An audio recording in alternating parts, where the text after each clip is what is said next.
अस्सलाम वालेकुम दोस्तों, मां आसिफ अली तव्हांखे मस्त कलंदर टीवी में भली कर चऊं था।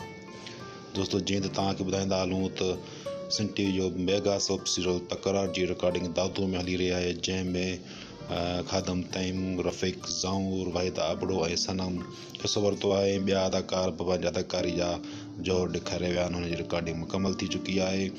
हिन वक़्तु जेको तव्हां ॾिसी रहिया हो हुन वीडियो में, उहो आहे रफ़ीक ज़ौर ऐं खादम तईम ऐं शमीम शेख, अदाकारा बहितरीनु अदाकारा जंहिंजी रिकॉर्डिंग सेट ते थी रही आहे। तव्हां ॾिसी रहिया आहियो वीडियो में।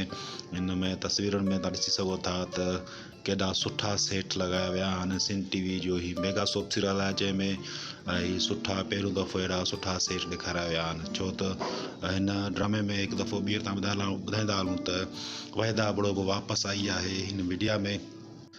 जी हाँ दोस्तों, वाहिद आबड़ो ॿीहर हिकु दफ़ो शोबिज़ में आई आहे ऐं हुनखे वेलकम चऊं था सिंधी शोबिज़ में। ऐं तव्हां ॿुधाईंदा हलूं त हिन ड्रामे जो जेको मेन मुख्य डायरेक्टर आहे उहो आहे सैयद मुनव्वर अली शाह, जेका हिन ड्रामे जा मुख्य उनवान डायरेक्टर आहिनि।